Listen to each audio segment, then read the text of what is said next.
এটা মার্স মঙ্গল মিশন যে পরিচালনা করা হয়, যে এখানে রোবটটা কাজ করে। এখানে প্রায় 1200 প্লাস লেগো পিসেস থাকতেছে।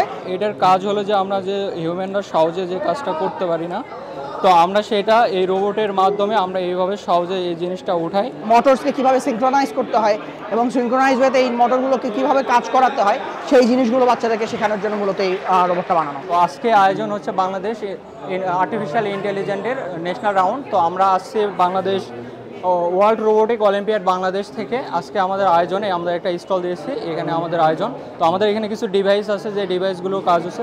এটা হচ্ছে মার্স রোভার প্রোটোটাইপ, যে এটা মার্স মঙ্গল মিশন যে পরিচালনা করা হয়, যে এখানে রোবটটা কাজ করে। এটা একটু লেগার টাইপ, এটা উঁচু নিচু বা রকার ভেদ করে এটা চলতে পারে। এটা সে ডিভাইস সেট করা আছে। এখানে যদি আমরা মার্সে পাঠাইতে যাই, আমাদের অনেক কিছু ডিভাইস এখানে সেন্সর ক্যামেরা অ্যাড করতে হয়, কিন্তু আমরা এখানে আপাতত যা শুধু সে চলার বা মুভমেন্ট করার সেন্সরটা এখানে রাখছে, মানে কাজ করতেছে। এখানে আলাদা কোনো সেন্সর নেই। তারপর এখানে যেটা আসতেছে এটা হলো আরসি কার। এখানে আরসি কার হলো যে আমাদের প্রতিযোগিতা আছে, আরসি কার আমরা এখানে ইউজ করি। সাথে একটা আল্ট্রাসনিক সেন্সর আছে, যেটা প্রতিবন্ধকতা অর্থাৎ কোনো অবস্ট্রাকল থাকলে সে এড়িয়ে চলতে পারে। তারপর আসছে আমাদের পরের রোবট, এটা হতো ওয়াকিং রোবট, যে এটা নিজে নিজে চলতে পারে, সে হাঁটতে পারে, মানুষের মতো হাঁটার চেষ্টা করতে পারে। এটা হলো রোবোটিক্স আর্ম। এটার কাজ হলো যে আমরা যে হিউম্যানরা সহজে যে কাজটা করতে পারি না, তো আমরা সেটা এই রোবটের মাধ্যমে আমরা এইভাবে সহজে এই জিনিসটা উঠাই, এক জায়গা থেকে আরেক জায়গায় উঠাই নিয়ে যেতে পারবো। তো দেখা গেলো যে আমরা এইভাবে এটা উঠাই নিয়ে আরেক জায়গায় আমরা এটা রেখে দিতে পারবো। তো এটার কাজ হলো এটা মূলত যে আমরা এটা রোবটটা কিভাবে অপারেট করব, যে এক জায়গা থেকে আরেক জায়গায় আমরা একটা দ্রব্য বা ভারী বস্তু উঠে নিতে পারবো। এটা মেইনলি ইউজ হয় কলকারখানা থেকে, যে গাড়ি তৈরি যে প্রতিষ্ঠান আছে, ভারী ভারী যন্ত্রগুলো আমরা ইউজ করতে পারি। সো আমরা এসেছি বাংলাদেশ ওপেন সোর্স নেটওয়ার্ক থেকে। আমরা এখানে রিপ্রেজেন্ট করছি ওয়ার্ল্ড রোবট অলিম্পিয়াডকে।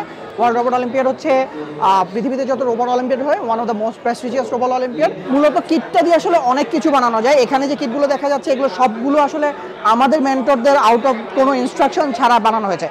সো কিটে যেটা থাকতেছে, এখানে প্রায় 1200 প্লাস লেগো পিসেস থাকতেছে এবং প্লাস ইলেকট্রনিক্সের জন্য প্রায় 30টার মতো সেন্সরস এবং আদার মোটরস এবং অ্যাকচুয়েটার্স সহ একটা কিট সেট থাকতেছে। সো এইটা আসলে মানে এই কিটটা ইউজ করে কী ধরনের রোবট বানানো যাবে, মানে ইমাজিন করতে পারবো আমরা যে ধরনের, সেটাই মূলত হচ্ছে মার্স রোভার যে কম্পিটিশন হয় বা মার্সের যে এই যে রোভারের কম্পিটিশনের যে আইডিয়াটা, এই আইডিয়াটা বাচ্চাদেরকে শেখানোর জন্য আমরা মূলত এই রোবটটা ডেভেলপ করেছি। সো একটা রোভার কীভাবে কাজ করে, মাল্টিপল মোটরসকে কীভাবে সিনক্রোনাইজ করতে হয় এবং সিনক্রোনাইজ ওয়েতে এই মোটরগুলোকে কীভাবে কাজ করাতে হয় সেই জিনিসগুলো বাচ্চাদেরকে শেখানোর জন্য মূলত এই রোবটটা বানানো। বান্ডেল থাকলে প্রতি সেনমানিতে টাকা বাঁচবে। বিকাশ সেনমানি বান্ডেল কিনে জিতুন প্রতি লেনদেনে। তো এআই এবং রোবোটিক্স জিনিসগুলো আসলে এখন খুব বাজওয়ার্ড এবং খুবই রিলেটেড। সো বাচ্চাদের মধ্যে আগ্রহ, মানে অনেক আগ্রহ।